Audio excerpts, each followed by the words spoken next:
Hello, guys, gals, and my non-binary pals. Welcome to The Vocal Minority with Nick and Steve and your midweek political check-in. Broadcasting live on the Really American Media platform. We're slogging through another political swamp, thick with nonsense and bad intentions. Let's cut through the poo-poo and throw a little light on the chaos before it buries us all. We don't care if you chew gum during the podcast, but no blowing bubbles.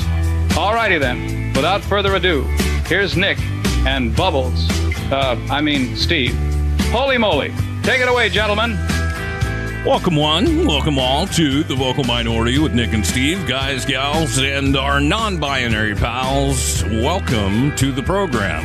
Yeah, you've been saying that for a long time. We're ahead of the curve around here. That's right. Yeah, we've been doing that for a while. Someone commented on the show, I don't know, last Friday, whenever we did it, and said, Steve does look like Bubbles. And I was like, who the fuck is Bubbles? Dude, I didn't know there was real Bubbles out there. But besides Michael Jackson's chimp, I don't know what that would mean. Yeah, I don't know. People have a lot of opinions on what we look like, which, you know, like we're on the internet. People look at us, you know, I'm always some sort of fat guy. And you've become sort of the sensation for older guys with beards. I don't know what it is, but people have thoughts, Steve. I'll accept that. 30 years on the radio, no one ever saw what we looked like. So this is a whole new thing. And, there's been a few, I feel, unflattering comparisons. The Martin Mull, I don't know, funny guy and all that, but I don't think I look like him. Steve Allen, I don't know. My girlfriend Googled good-looking guy with glasses and beard, and she sent me a picture of Ryan Gosling. So I was like, wow. All right, that's a fair assessment right there. Fair to who? Like you feel like it's actually what you appear to be, Ryan Gosling? In my mind's eye, yes. That's perfect, dude. Yeah. I love that you have that confidence. I don't know. I'll accept Kevin James. I think I look nothing like him, but yeah, I'll accept it. CP says we're hot guys with beards. We'll accept that too. Yes, you're a champion. Ryan Gosling should be so lucky to be compared to us. That's right, for crying out loud. We got a lot to get into today, Steve. This wicked world. There's webs being weaved that I don't know where the destination we will find ourselves in. Yeah. Well, happy 2026, everybody. Last time we talked, it was our year in review show, and I was Anne Franking it from the loft above a garage in Michigan. I'm back in the glorious home studio now, so I'm ready. Feels good to be back. It does. Yes, it does. It's so funny. I got off the plane, both Kennedy and I, and we walked outside here in Nevada, and the sun was shining. I was like, oh, we didn't see that for a week in Michigan, because that's freaking Michigan. Yeah, well, now you know what I feel like, dude. Just soggy winters in Washington. Yeah, listen, in my 10 years in Seattle, it does not compare to the months-long grayness of the Midwest. So you're fine. Yeah. I feel like things are kind of gray everywhere in this country right now. You know, it's hard to see a little sunshine with our political landscape. So we're here to hit the hardcore news, what's going on, your midweek political look, and hopefully we can brighten your day a little bit. I'm not saying that's a promise, but we'll try. It's a possibility. It's on the list. So, yeah, for sure. All right. Let's hop in. This is Need to Know News. News you need to know. Hello, Americans. This is Paul Harvey. Stand by for news. Where's Nick? I'm right here, dude. Here. That's ice looking for you. I wouldn't be surprised, dude. Dude, let me tell you first. Everybody knows that President frickin' Taco Tits went in and kidnapped the Venezuelan president. Yes. Right? Everyone should know that by now. But I'll tell you what, dude, I felt like, remember when we used to work overnight radio and at like 5 a.m. or at 3 a.m., those bastards get out in the newsroom and news would start pumping. They were getting the jump on the day. Sure. I watched it all live, dude. I watched it go down live in the middle of the night. So why were you awake? That's the question. Insomnia, just had insomnia. So, yeah, and then I started watching that. I couldn't go back to sleep. See, that's funny. I didn't know when I was reaching out to you Saturday morning if you had seen it or not. I got woken up with a text from my dad. Just like, are you watching the news? And so I just immediately go to my phone. And I'm like, well, I am now. I see I see Nick and I were right, by the way. Not that makes it better, but it's never bad to be right. We've been saying for months that there was clearly more going on here than blowing up boats for drug trafficking. And then, the theory about oil started popping in. We had Lev Parnas on, and he talked about the fact that this was a plan they concocted back in Trump's first term, that they were going to go after Venezuela because they wanted their oil and other natural resources. But back then, Maduro was willing to actually surrender and come to America to get witness protection. He wanted to live in Texas because he's a Cowboys fan. But, the adults in the room around Trump told him, like, we can't do that. So they backed off the whole plan. But now here we are. And it was funny, too, Saturday morning when I was working out, actually, and Trump started doing the press conference. And I'm just thinking, like, all right, let's see if he slips and says it's all about oil. Yeah. No, he said the quiet part out loud, dude, for sure. Yeah. Yeah. I mean, he just overtly, maybe drugs came up once on that whole thing, but it was just oil. We want their energy. We're sending in. We're going to make money, like billions and billions. Yeah. I'll tell. Okay, if you live underneath a rock and somehow you're still finding our stream to talk politics, I'll play a short video. This kind of goes into Trump just describing the operation, what went down, what it looked like for people. People are saying it goes down with one of the most incredible. It was so complex. 152 airplanes, many. Talk about boots on the ground. We had a lot of boots on the ground. But it was amazing. And think of it, nobody was killed. And on the other side, a lot of people were killed. Unfortunately, I say that, soldiers. Cubans, mostly Cubans, but many killed. And they knew we were coming, and they were protected, and our guys weren't. Our guys are jumping out of helicopters, and they're not protected, and they were. But it was so brilliant. The electricity for almost the entire country was boom, turned off. That's Bullshit. When they knew there was a problem. There was no electricity. Caracas, there's no electricity. It's not the only people with lights were the people that had candles. It was just off. So we sort of got them a little by surprise, but it was brilliant tactically. It was an incredible thing. He just said they knew we were coming, and then he said we kind of caught them by surprise. I mean, everything in there was bullshit. He talks about the power being off everywhere, and if you watch the initial footage of the strikes, the street lights are all on in that video. Like, the power was on. He said they knew we were coming. We find out a couple of days later that he told all the large oil companies that this was going to be happening. Right. So maybe they did know he was coming. Who knows? Well, they did. And in that speech, he was even like, we can't tell Congress. Congress is a bunch of leakers. We couldn't let them know we were coming, although they all knew we were coming. He did talk to the oil companies. We have also learned that two news outlets, I don't want to say it off memory, but two news outlets knew it was going to happen. And the Department of Defense, not the Department of War, asked them to hold back the story until they were ready. So, no, it sounds like one of the worst kept secrets. And the notion that they didn't need to tell Congress because it was a law enforcement operation with nothing but military is such garbage. And they've been, just lying left and right this past several days that, this isn't about regime change or it's not about invading another country. We literally invaded another country, kidnapped their leader, and are changing the regime. Well, and they're still saying that it's not about a regime change. It's about, freeing the Venezuelan people and, making things safe again. But when he's doing his weaves, they're so telling right now because they're just all over the place. It's all about the oil. There were drugs there. We got to get the infrastructure up. We're in charge. They're in charge. It's all over the place. You can't keep a story straight. And obviously, we know what's going on. Yes.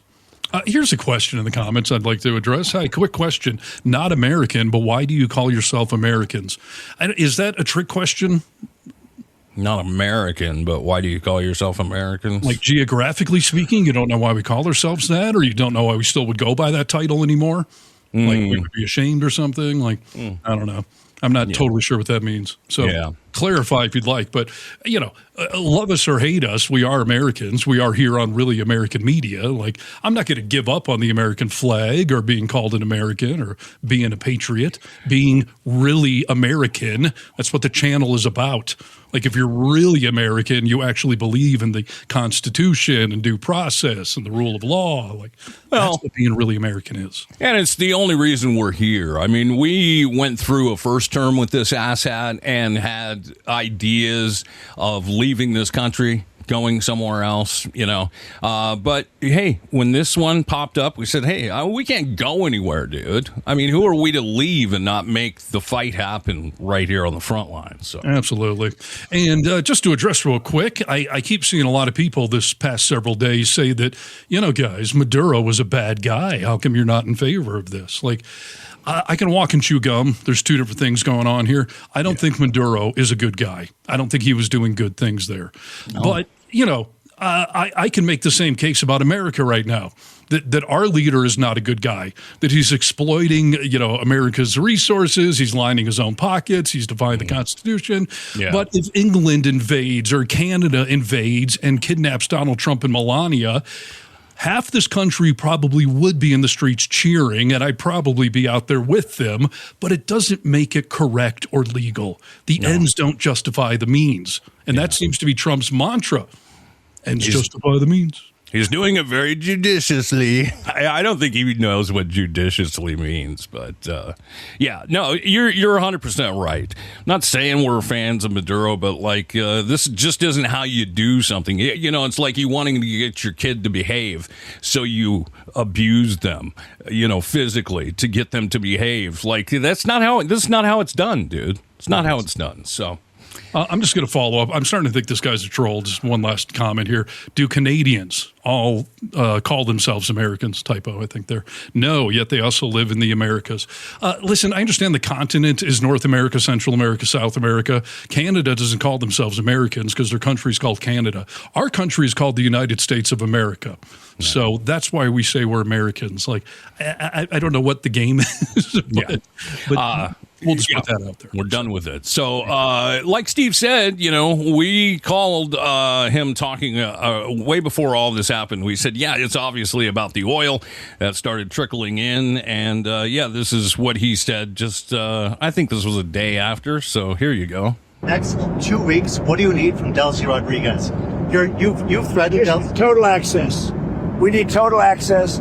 We need access to the oil and to other things in their country that allow us to rebuild their country. What other things? A lot of things. Roads that aren't built, bridges that are falling down. Yeah, bridges that are falling down, nobody can go anywhere. A lot of Cubans were killed yesterday, you know that. A lot of Cubans were killed. Look at the smile on the Lindsay. Bodyguards. No, they're looking, but there was a lot of death on the other side. No death on our side. But there was a lot of death on the other side, unfortunately. Thankfully. But a lot of Cubans were killed yesterday, trying to protect him. It's a big fucking joke to them, dude. I mean, I have never seen when you hear the statement, "Oh, you're like a pig in mud." Donald Trump is a pig in mud right now. We've always said on this show that he wants to play with everything at his disposal, and we're seeing him play with one more thing unconstitutionally, but he's playing with it, and I've never seen him happier, to be honest with you. No, you're totally correct. He loves being king dictator. He loves playing with all the tools. He loves that he's basically playing a video game, sitting there in Mar-a-Lago and sending troops to do his bidding, who they are in harm's way, and we're lucky none of them died, but they certainly could have. And I hate his dismissal of, well, we killed some Cubans, we killed fishermen in boats, like, we're America, we get to do what we want.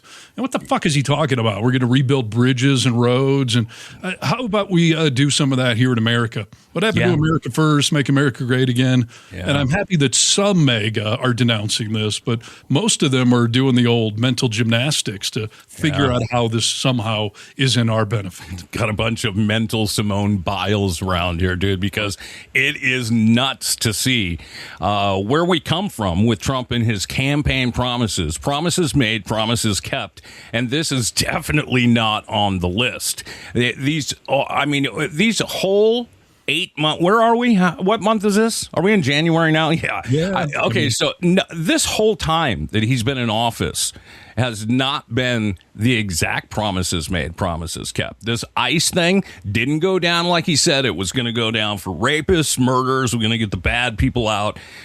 He's been doing more than that. So he was kind of pushing some of the MAGA crowd there, being like, I don't know if this is what we were voting for. And it just keeps to seem like it's going further and further, and I'm wondering, when are they going to leave? When are they going to denounce him and be like, no, this is out of control? And I think the answer is never.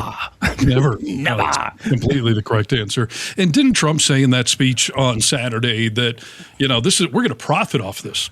This will be a net gain. It's not going to cost us anything, right? Yeah, completely. Wow. President Donald Trump said American taxpayers might be on the hook for rebuilding Venezuela's dilapidated oil sector.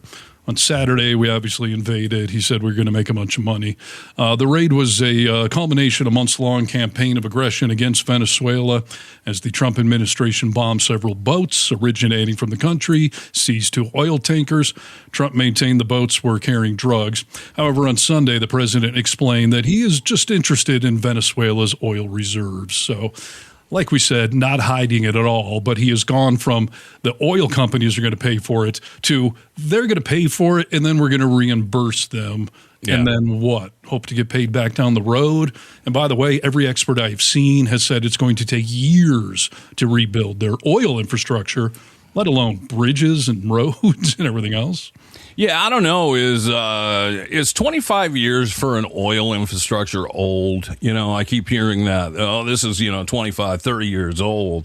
Like, they seem to be pumping oil there, but you want to pump so much oil out of Venezuela that, again, is not yours. Yeah, I'm sure you got to make some upgrades, dude. Yeah. Well, you watch Landman. I don't know. I don't think 25 years is old if you take care of it. And, it's not been a secret or anything deniable. Venezuela has not been taking care of it and not been pumping as much as they could and all that stuff. But, yes, this is just like every other war over again. It's a distraction from the Epstein files, from the failing domestic agendas going on here. And it's just it's a land grab. It's a resource grab. Yep. Nope, 100%. Somehow, this is lining his pockets and not the pockets of America. Not that would make this right. If it lined the pockets of America, it would not make it right. Let me be clear. But this is not lining our pockets. This is lining his pockets. Absolutely. And I find it funny. There's been a few examples where the Trump administration realizes that they can lie to all of us publicly, but they can't lie when they go into court. What do you mean by that?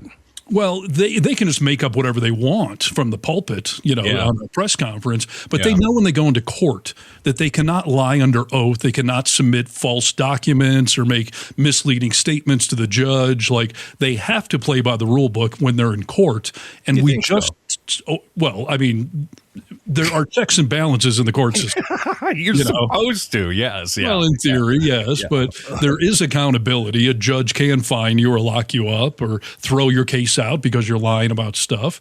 And Trump world just got busted, flat out lying about Maduro. And it's because of what I'm just talking about here. What is the lie? Pam Bondi forced to admit that Trump's Maduro claim is complete fiction. Justice Department prosecutors under Pam Bondi were forced to admit that the central claim that Trump used to lay the groundwork for ousting Nicolas Maduro was fiction.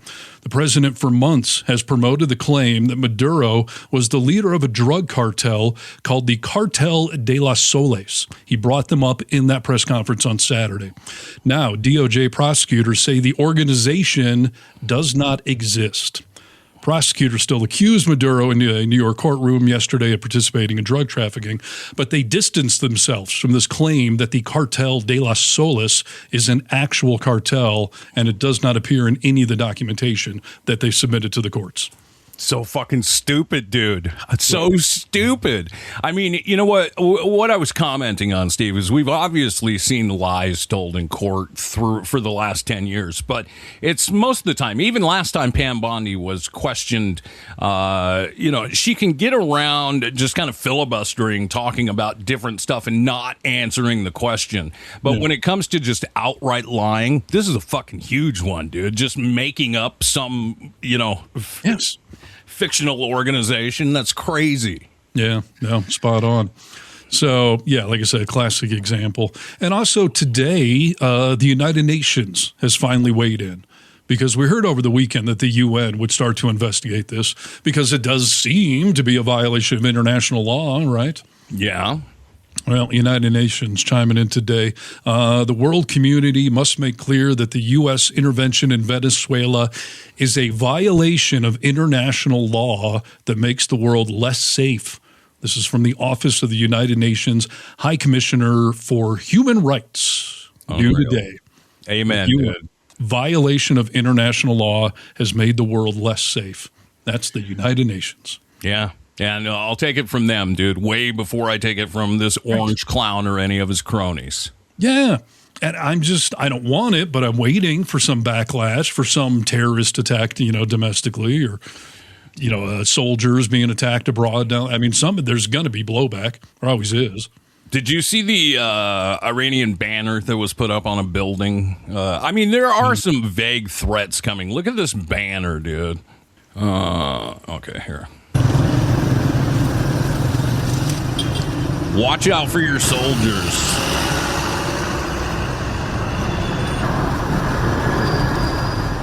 So there are, just vague threats coming through. Come on, dude. What do you think about that banner? It's enough to be like, oh, yeah, people are noticing. Trump, I almost feel like, doesn't think people are. He thinks he's so powerful. The American military is so powerful that no one can do anything. No, he doesn't care because he's not on the front lines, nor are his sons or nephews or anything else. So sure, and that does not seem like a vague threat. And of course, there's going to be casualties or blowback at some point. Yeah. And a lot of people in the comments section are asking what's next? Is it Cuba? Is it Greenland? Is it Colombia? I mean, these are all valid questions because Trump seems to have gotten a taste of global domination and is already starting to make threats. Yeah. News alert came out yesterday. We have tanks amassing on the Colombian border right now. Why is that? Yeah. Well, we know why, dude. We know what's going to happen. This is not going to stop. It's the first thing I said to my wife. I was like, oh, this doesn't stop here. No. Obviously, she agreed with me. That we just lit the fuse, in my opinion. This is crazy. He's emboldened. He got away with it so far, and it doesn't look like Congress is going to rein him in. I don't even know what the hell Congress is doing anymore, other than just rubber stamping. I don't know what we need them for that. Yeah. But yeah, here's the thing. So Colombia, you're on the list. Cuba, you're on the list. He threatened Mexico already, saying that something's, got to be done with them. But then, like Paul here says, so what happens when Donald Trump decides to annex Greenland? This is a great question because I want to say that it's a fantasy that can never happen. But this week we saw Stephen Miller's wife send out that stupid text where Greenland is covered in the American flag, and she says soon. Her dumb husband has doubled down, saying we're not ruling out military intervention. The United Nations spoke out against us today, saying, you guys, you can't take Greenland. And I'm just dying to know what the hell the justification would be. Because at least in Venezuela or Mexico, they can say, hey, cartels or whatever, even if it's bullshit. What the hell are you going to say about Greenland? You hate Bjork? Same thing you say about Venezuela. We want it. I want that. I want that.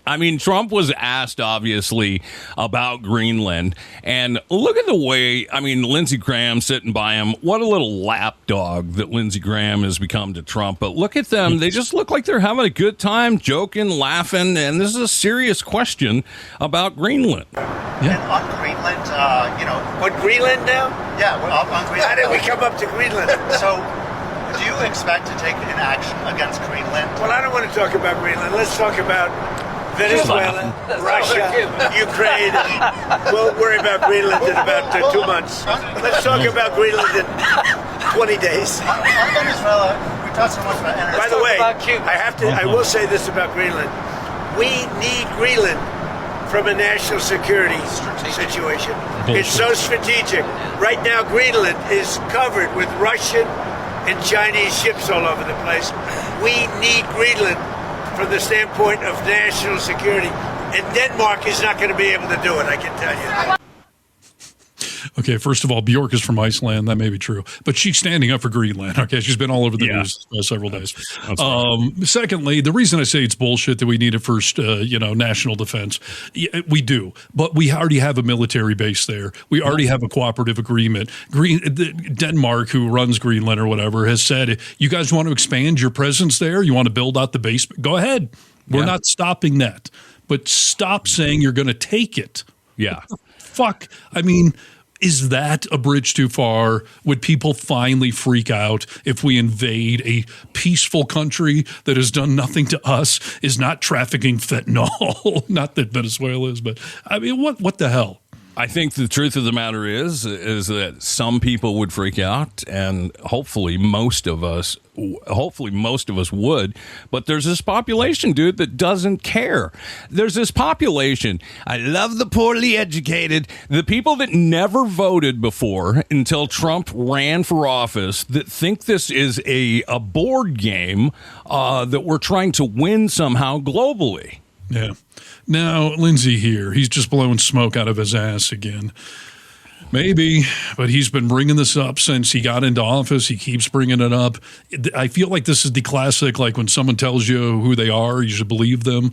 Why do they keep bringing it up? Why would Miller's wife send that thing out and cause a global incident and none of them be like, whoa, that's, dumbass's wife. She doesn't speak for us. No, they've been doubling down.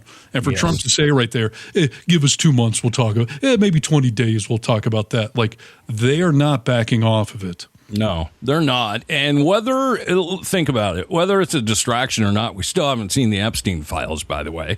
But, he's going to keep talking about this shit. And Stephen Miller's wife puts that stuff out because she thinks she's, ribbing the libs and getting everyone excited. And it is because it's fucking crazy, dude. She's not just ribbing the libs. She's causing an international, dispute and crisis. And it just makes us look bad. It just even the fact that the notion is coming up. But I really do think they're going to try to proceed with that.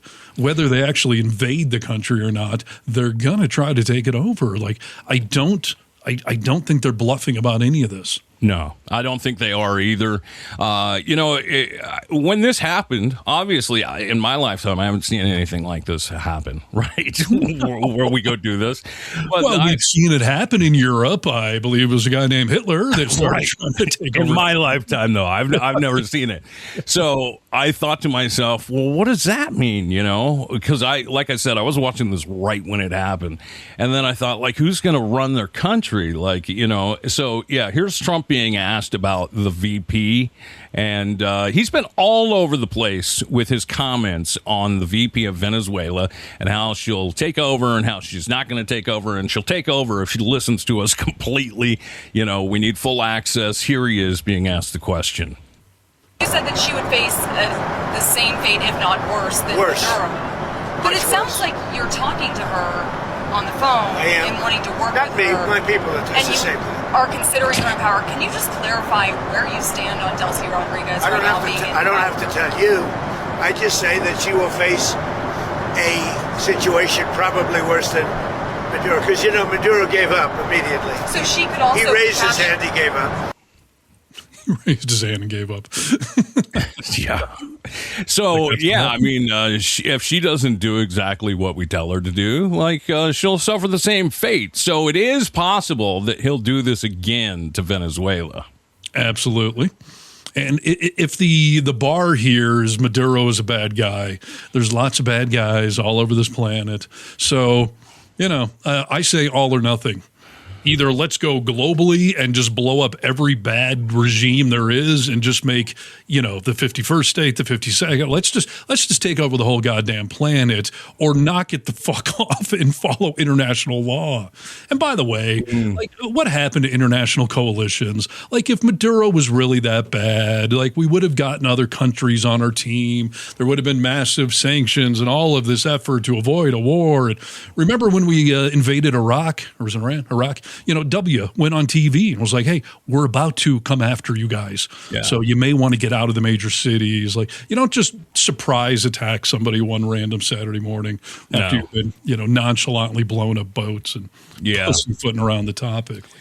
Oh, it's absolutely crazy, dude. The cabinet that surrounds Trump obviously wrote the book on Project 2025. Stephen Miller, who just gives me the heebie-jeebies on every level, was asked a fantastic question by a reporter, and his answer I found to be a little lackluster. Stephen, you were part of that group, the select group that the president said is his staff that is running Venezuela. What exactly are your day-to-day responsibilities? Oh, shit.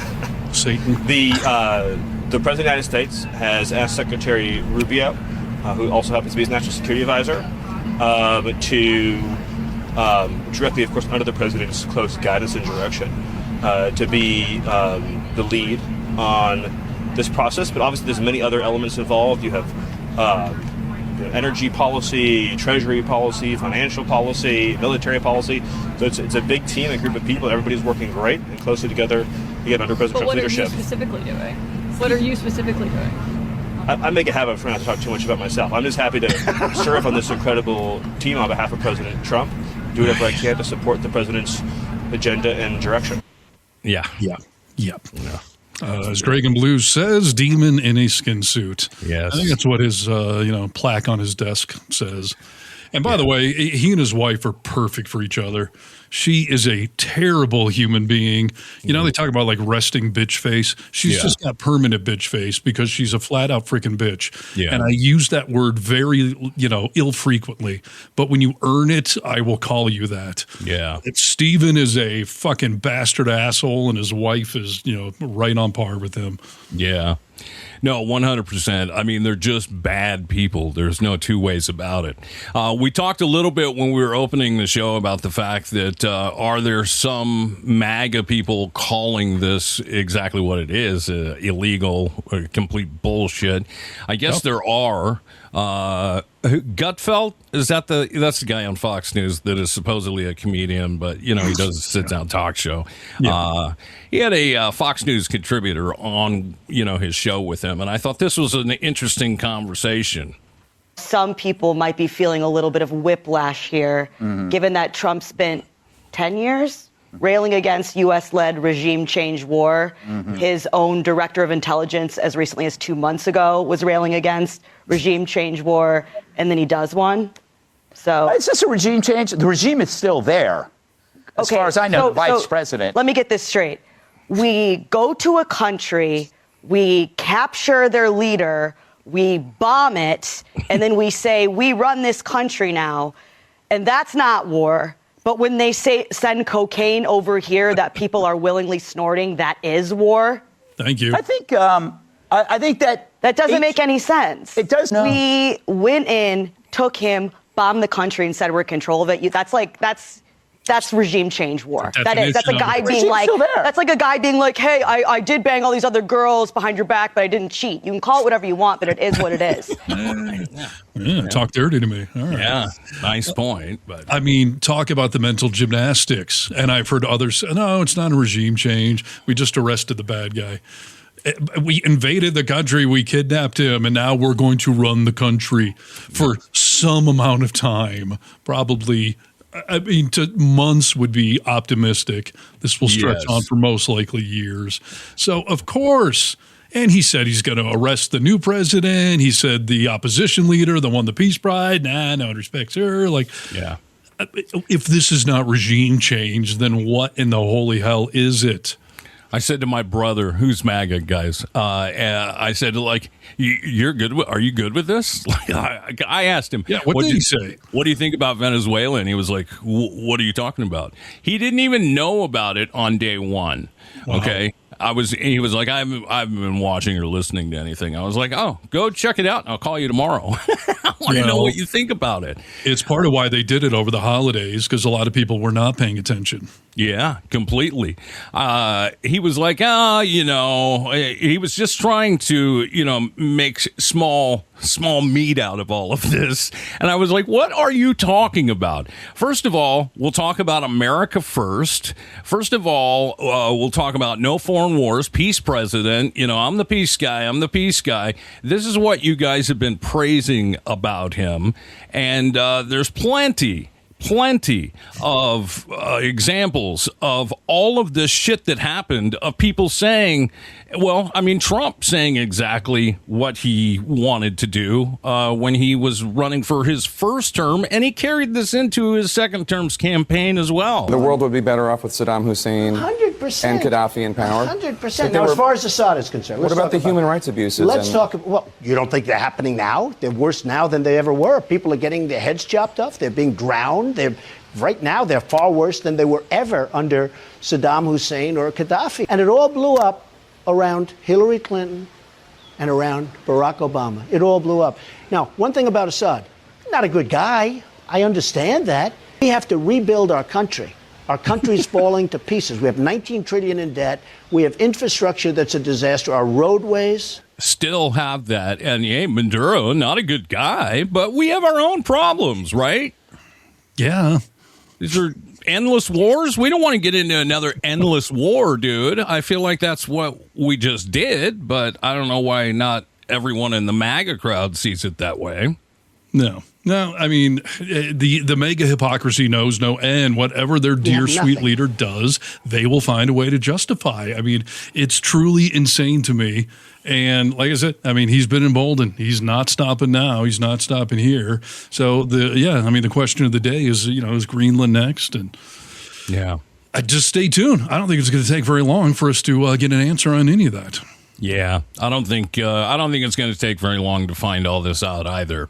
One thing I'll say about before we move on here is, Trump. You've seen the pictures, everybody, I'm sure, where Trump's in Mar-a-Lago in this little mesh tent, watching this all go down, and he said some really callous shit, like, I was just watching it, like I was watching a TV show. Yeah, that's exactly right. That's exactly how he thinks of this. Everyone is, he doesn't care what happens at the end of the day. He just wants this to go down and be a part of it. He said that he told the oil companies. He talked to the oil companies beforehand. And I saw... I saw this story that I don't know if you've seen or not, but I'm going to show it to you real quick and tell me what you think about it, all right? The night before the U.S. military captured Venezuelan dictator Nicolas Maduro and his wife, somebody, somewhere, placed an extremely well-timed bet. An anonymous user on the prediction market site Polymarket, where users can wager on nearly any topic, bet $32,000 that the Venezuelan president would be out of power by January 31st. The following morning at 4:21 a.m. Eastern, the president announced Maduro was in custody. And that user cashed out, making more than $400,000. These markets are the... Isn't that unbelievable to you? It's so funny because Kennedy, my girlfriend, and I she was showing me that website like a week ago. And I said, like, how can you allow somebody to place a bet on something that human beings can control or know the outcome of? You can bet on sports because you don't know who's going to win or lose. But if someone on the team is going to throw it, if they know they're going to lose and they bet, like, it's the definition of like insider trading or, insider gambling, whatever you call it. That's what Pete Rose got in trouble for, dude, with sports betting. But yeah, this is not like you're betting on a dead pool. You're betting on actual events that are going to take place. And yeah, obviously this is insider trading on some level. Maybe an oil executive was talking to his kid. You don't think these people at Mar-a-Lago are drunk while they're there in the situation tent? I mean, as we discussed earlier on in the show, people knew about this. Not only people in the Trump world who are certainly not above some sort of insider trading, but he told oil companies, media outlets knew about it. Yeah. All sorts of people could have placed that bet.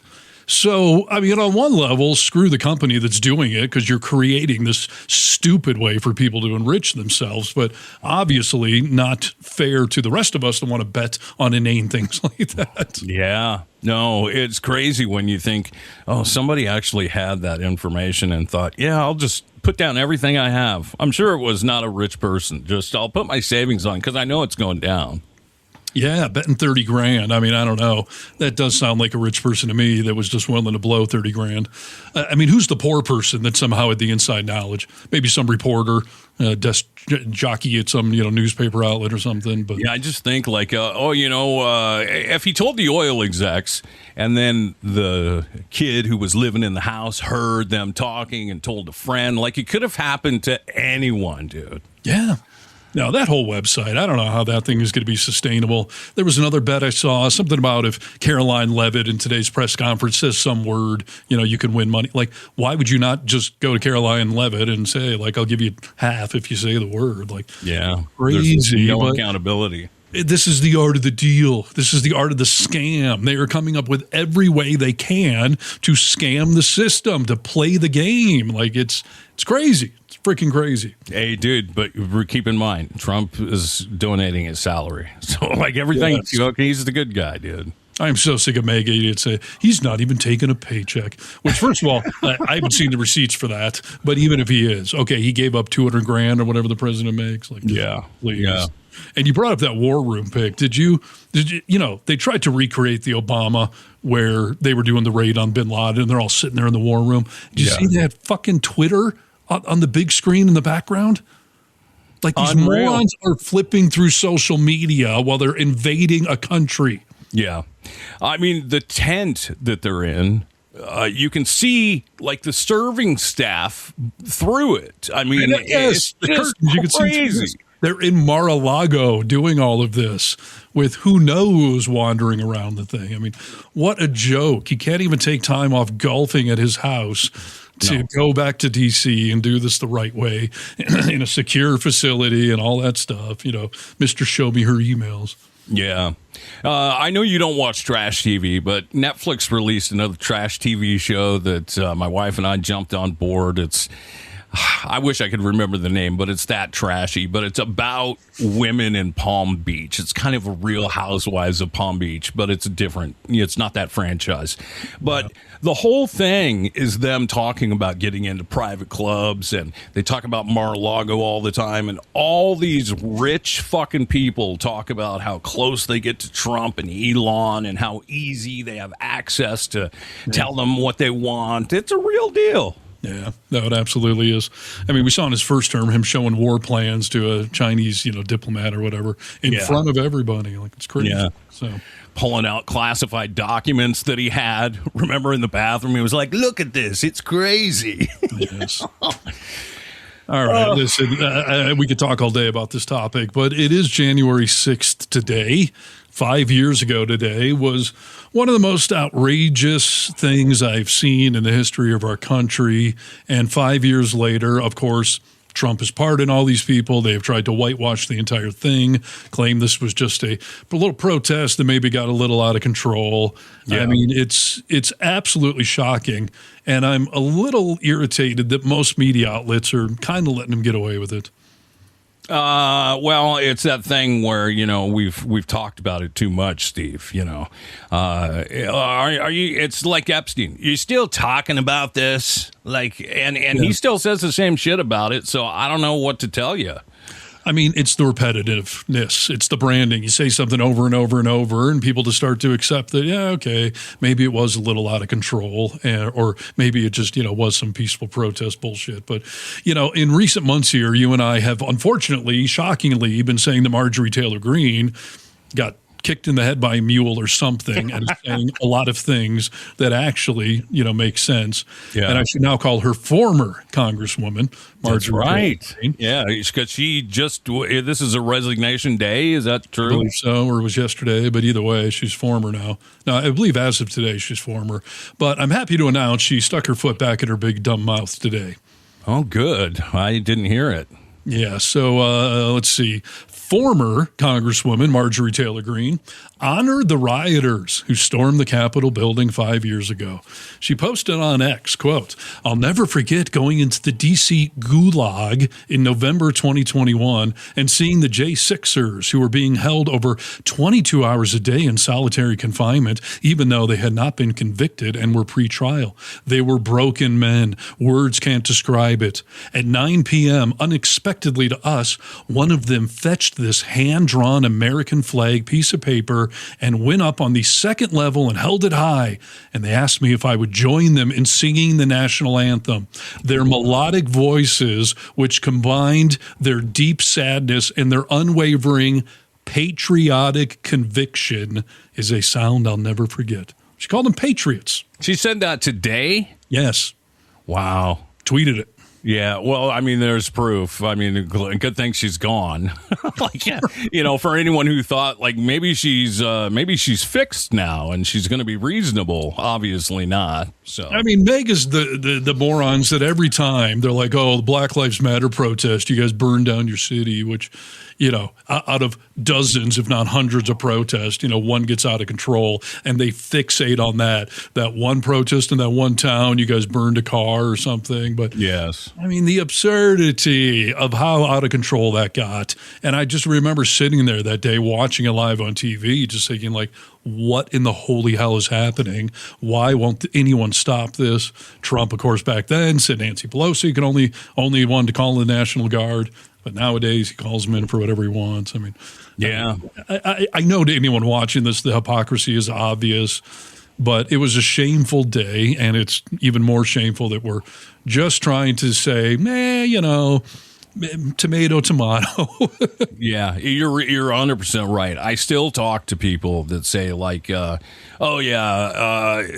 was an insurrection. They were letting them in for tours. I was like, dude, get over yourself. Have you watched the footage? Well, I haven't seen all of it. Well, until you watch some of the video that the select committee put out that wasn't all over the news for ages, don't talk to me about it again, dude, because it's unmanipulated. It's real footage.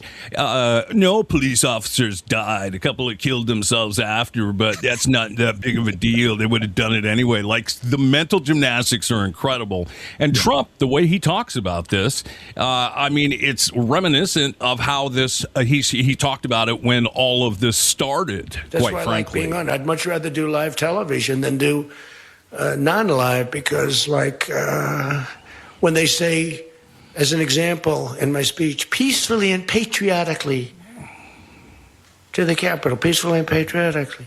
Do you know that the Unselect Committee didn't report it, that I said those words? Do you know that the news never reported the words walk or march peacefully and patriotically to the Capitol? Do you know they never reported it? It's a scandal. The Unselect Committee never reported that. They never reported that Nancy Pelosi was offered 10,000 soldiers, National Guard soldiers, whatever you want. No, I don't want them. Bullshit. And why would you need her approval? And that whole frickin' lie about they didn't say that I said peacefully and patriotically, that little clip has been covered a million times. But when you sandwich it around, they're taking your country and we got to fight for our freedom and they stole the election. So peacefully march up there and let's take back our country and let's stop. Yes. That Again, bullshit would not fly anywhere. If I run into a theater and yell, fire, fire, don't panic, fire, fire. Exactly, dude. You can't. He knows, everyone knows, John Eastman knows, all the people that were involved in this know. You can't say that. Lawmakers from both sides, congressmen, were talking and saying, is he going to stop this? And he wouldn't for how many hours? 3 hours plus? I mean, it was crazy, dude. And Lindsey Graham famously came out that day and was like, I'm done with MAGA, done with Trump. This is, unacceptable. And now, as you just played, he's up there sucking, Trump's taint. Yes. Yeah. And, there's so many stupid examples of what's happened since then. But how about this one? Approaching the 5th anniversary, which is today, reading an article from yesterday. The official plaque honoring the police who defended democracy that day. Do you know where it's on display on the Capitol grounds, Nick? I don't. It's not on display anywhere. It's nowhere to be found. Mike Johnson and the Congress have never displayed it. They've never hung it anywhere. They have it sitting apparently in some sort of storage closet. And Johnson has been asked about it this week. And just today, his crony said that something about the law was, unimplementable. Like we couldn't do the plaque. So it's in some freaking closet somewhere. And I will say there are 100 duplicates of it, replicas that Congress members have made. About 100 of them have hung them outside their office doors. But the official plaque has been shoved in some closet, swept under the rug. Let's really think about this for a minute, all right? We are at a 5-year mark, okay? 5 fucking years they've had to hang that plaque. Within 2 weeks, they approved statues of Charlie Kirk going up and made his birthday a fucking national holiday, dude. I'm living in delusion land. Yeah. You can't put the plaque up there because that acknowledges that it was a bad thing. And like we just said, denial's not just a river in Egypt. They're all drowning in it. So the party that claims to back the blue is willing to spit in their faces by refusing to hang up a plaque honoring those that fought that day and those that did kill themselves later. And I would love to hear any of those idiots say that a soldier that comes home with PTSD and commits suicide, didn't die as a result of what they had gone through. Thank you. Amen, dude. Yep, 100%. None of it makes sense, dude. And it hurts my head to even think about it and try and wrap my head around them not hanging the plaque. It's absolutely nuts. I mean, and by the way, if their argument is true, that these people, they were upset about a cause. Yeah, they showed up. They smashed a couple of windows. Like, what's the big deal? Well, J.D. Vance's home was attacked yesterday, and some windows got smashed. And we now know who the suspect is. And do you think they're going to honor this person as a proud patriot that was simply, expressing their opinion? Who cares if they smashed a couple of windows on private property? It's the people's house, dude. Come on. And get this. This is interesting. The individual accused of attacking Vice President J.D., which stands for Junior Dictator. That's right. J.D. Vance's Ohio residence is a transgender woman who enjoyed considerable wealth and privilege growing up. Her father, some rich guy, major Democratic donor. This woman is 26 years old, faces charges of obstructing official business. Not sure what that means.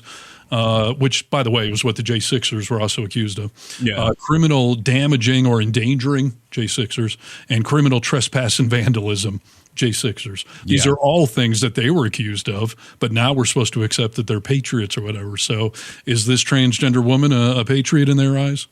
It's she'll be treated different by the unselect committee, dude. She's gonna that she'll be held responsible for everything she did, and she should be. I mean, you can't do that. You can't go do that, obviously. No, yeah, exactly. I'm not saying it's okay, but I'm just trying to A, point out the hypocrisy, but B, this just came out today. So as the news spreads that a transgender person did something, they're of course now going to try to capitalize on that and ban transgender or whatever the hell fear mongering they're going to do. But is it any surprise if you repeatedly attack a certain demographic that we've talked about as less than 2% of the population, but that's still, thousands of people, that one of them got a little pissed off and decided they were going to fight back, that they wanted to go smash your window or something? Like, if you put your boot on the throat of people, some of them may lash out. Yes. When you punch down on marginalized communities over and over and over again and tell them they're trash, they're going to start acting like it at some point. At least some of them will. Yes. And start to fight back.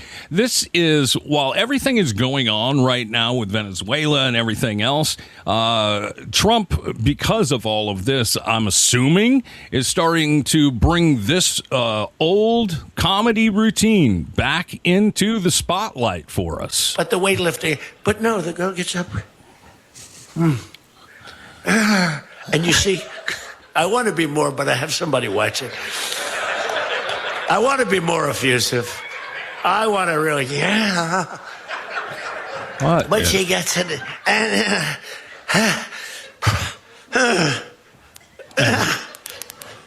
listen to the crowd just like laughing and cheering along. And I mean, he's just talking about bullshit. I mean, transgender for everyone, Steve. He did say that again today. So my new video on Really American Today is all about this speech. There was multiple highlights, or as I called them, lowlights. And yeah, he brought the transgender for everyone back up. He said that in Minnesota that they're sending kids home from school, different genders. And he asked somebody in the front row, who I assume was from Minnesota, like, that's true, right? Right. And apparently the person was like, yes, Mr. President, it's true. The old emperor that has no clothes on. Like, of course it's not fucking true. And that thing right there, he's talking about the weightlifting, which is not him going to the gym. That's how he describes his stupid white guy dance. And the funny, sad thing is that while he's sitting in front of a room of sycophants that won't say the emperor has no clothes on, that part of the speech is he's talking about the fact that Melania has told him, stop doing the dance. It is unpresidential. It is embarrassing. Stop it. Yeah. But then in just a display of utter historical ignorance, she apparently said to him, FDR would never do a dance like that. And Trump said in front of everyone, like, she says FDR would never do it. And the room starts laughing because they know what Donald and Melania don't know, that FDR, for the majority of his presidency, was in a fucking wheelchair. Yes. So of all presidents, you say the guy in a wheelchair would not be dancing like that? No shit, Sherlock. But Trump never brought that up because I don't think he's aware of it. He was just like, FDR was very dignified. Like, yeah, that's what you would. The guy seemed lazy, always sitting down. Like, he's just so fucking clueless. Oh, and then that segues into him talking about Maduro doing the dance. And this is pathetic. But the New York Times reported that, according to sources around Trump, the final straw when they decided to go into Venezuela was Trump watching Maduro on social media doing his own dance. Which, by the way, he was actually trying to do a dance. He was not doing the weightlifting bullshit. But just think about that. That is like a high school girl that's like, oh, Becky does a better dance video on TikTok. I'm going to go TP her house or something. Like, this is our president. Pissed off at a social media dance video, so he invades a country and kidnaps their leader. Yeah, 100%, dude. You want to see the dancing video that pissed him off? Yes. They've been after this guy for years and years and years. And, he's a violent guy. He gets up there and he tries to imitate my dance a little bit. Decirle al pueblo de Estados Unidos, no a la guerra. No queremos una guerra en el Caribe ni en Sudamérica. Wow. No. Not war. I honestly don't think that's communication. No a la guerra loca. He's hitting drums, dude. No He's crazy war. No one. ¿Cómo se dice en inglés? Except that MAGA crowd thinks that dance is funny or entertaining in any fucking way, dude. Yes. And Trump said that today. Like, I told Melania, if it's unpresidential, like I ended up as president, everyone cheers for me. They're laughing at you, not with you. Yeah, 100%. I mean, he's like the homeless guy that does some weird dance and people throw a quarter at him. Like, do that funny thing you do. Like, I mean, talk about embarrassing. And that whole speech today was just unhinged craziness from Dementia Donnie. Yeah. When that dude is not reading off a script like he started on Saturday with the Venezuela announcement, as he's looking down the entire time, reading off the script. Because apparently they don't have a teleprompter in Mar-a-Lago. But whenever he speaks off the cuff, I mean, it is just embarrassment after embarrassment. And dementia on full display. And you know what? He's got enough people. I was listening to Mark Kelly. He did I recommend everyone, if you didn't watch Mark Kelly with Jon Stewart last night, to go watch the interview because it was a really good interview. But Mark Kelly was talking about the fact that I've tried to surround myself with people throughout my career that will tell me I'm wrong. I want to be challenged. It'll make me a better person. And Trump is not surrounded by anyone that tells him, oh, maybe we could do this a little different, or, you shouldn't do that, dude. That's crazy. He was in his first term, and that's why he did not invade Venezuela then. But now, by design, he's got nothing but sycophants around him because he does not want to be told no, and everyone understands that. So dude, that's all it is. You're so on the money. I'm going to play you a quick video of Lindsey Graham kissing his ass again, because in the first term, Lindsey Graham was done, right? He said, I'm done with MAGA and everything else. Yeah. He's standing next to him on this plane, and they're talking about Somali pirates. And I have never seen – this is like a kid trying to say, oh, I think that's crazy that you told me that, Dad. You're really smart. We don't let them take ships anymore. You know why? We use the same exact missile on them that we use on the drug carriers. And it's very effective. So you notice there's nobody capturing ships anymore? Because as they head out to go capture the ship, and the ship doesn't want to fire back because it's very flammable stuff in many cases, we're hitting them so hard. And it's very similar. Same missile system. It's called deadly accurate. And do you notice that ships aren't being taken anymore? The pirates are... That's right. I hadn't thought about that. The pirates aren't... Well, no Somali pirates. It's actually very easy. They head out. We say, guess what? There's pirates. That's the end of the pirates. Somali, I hadn't thought about that. That's brilliant. Yes. Did either of those idiots serve? I mean, we know President Bonesburst didn't. No. But they are playing with our army like they're freaking G.I. Joe toys. They love it, dude. They love it. And that's why this MAGA crowd jumps on all this shit, because they're out playing these games, too, with paintball guns and everything else. You're just a bunch of idiots, dude. No. Real quick, because you brought Mark Kelly up, I just want to throw this out. Hegseth came out today and is trying to strip Mark Kelly's military rank and screw with his pension as a punishment for filming that video that we talked about, where they simply stated the truth, stated the facts, like you should not be following illegal orders. Didn't say to defy legal orders, just restated the military code of conduct that you cannot follow illegal orders. Yeah. So Hegseth is lashing out and, trying to strip his rank. I mean, for a leading Democrat, an American hero, an astronaut, all that stuff. So I am somewhat proud to say, or I don't know if proud's the right word, I'm somewhat happy to say, two prominent Republicans today did denounce this. And, they're high up there. Susan Collins, Republican from Maine, who has jurisdiction over the Pentagon's budget as the chair of the powerful Senate Appropriations Committee, said it's not appropriate to target Kelly's retired rank or pension because the video using members of the military to defy orders they view as unlawful. She said, I don't think that's appropriate. Senator Tom Tills, this is even better, called the Pentagon's censure of Kelly ridiculous, even though he strongly criticized the video urging service members to ignore illegal orders. He said, quote, the video was rage bait, but my gosh, he's a U.S. senator who operates in a political world. Yes, of course, dude. And if you, so Senator Kelly served for 25 years, and trying to strip him of rank and pension is absolutely crazy. And it is all based on that he, said, hey, defy these unlawful orders. Isn't it curious? By his own definition, that Pete Hegseth, before he was completely fucking mind warped, used to say it all the time. They won't refuse. They're not going to refuse me. Believe me. Military leaders saying you could not possibly kill the families of would-be terrorists, and they would not follow the order. And his answer, Donald Trump's answer on what if the generals won't listen to you when you say take out the families? Oh, they'll listen. That's really not the answer. No, I got some response from vets on that saying you're not just going to follow that order if it's unlawful. Yeah, I mean, this video plays for a lot longer, but he goes on and says that, a dozen more times. Bad choices on the battlefield. Of course. And real quick, I just want to throw this out. You talked about, Kelly, 25 years or whatever, and his pension being screwed with and whatnot.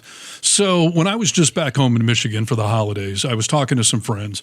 I have one of my best friends growing up, I have completely lost touch with because he's been an FBI special agent for the last almost 20 years. Nice. And so he's not allowed to be on social media. He's on assignments a lot. And, we've drifted away, and I'd like to reconnect with him. But he was a special FBI agent in New Orleans for the last several years.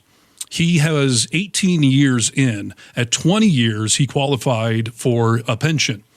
He just resigned from the FBI, turned in his badge and gun, because he was told that he had to assist ICE in their operations in New Orleans. And he told his boss, I will quit if you're going to tell me, and he's part Asian, by the way, like, if you're going to tell me I have to, serve the FBI by helping ICE, fuck you, here's my badge and gun. He did it. He quit the FBI 18 years in, screwed himself out of his own pension just to make a moral protest that I will not have anything to do with ICE. Tell you what, dude, when you said it, excuse me, it gave me chills, because these are the types of things that we need people to stand up for. And as we see, I mean, on a lesser level, but same type of protest of people at the Kennedy Center saying, oh, I'm not going to play there. I canceled my gig. We need to have people start standing up and saying, like, this is wrong. I won't be a part of it. And kudos to him, dude. That's huge. Yeah. And even funnier, he moved to Brazil. It's just like, I'm over this country. That's insider information, dude. Maybe not. Maybe he knows. Like, man, get the hell out. Right. Dude. So, yeah. All right. Well, we're over time as always, but comment section has been blowing up today. So, as always, you guys are the vocal minority. That's what this show is named after, giving you guys a chance to have a platform to get in on the conversation. So, as always, we appreciate everyone's support and encouragement. Yeah, I've been getting some messages on our own webpage, thevocalminority.net. We appreciate those. You can contact us there or ask questions if you'd like to do that outside of the show. Yep. And, we appreciate you listening. Check out our social media. And thanks for joining us here on the Really American Media platform. We'll see you next time. And that'll do it for another edition of The Vocal Minority with Nick and Steve. Thanks for joining us on the Really American Media platform. Check out all our social media wherever good social media is found. Until next time, you tiny little bastards, good day. Good day.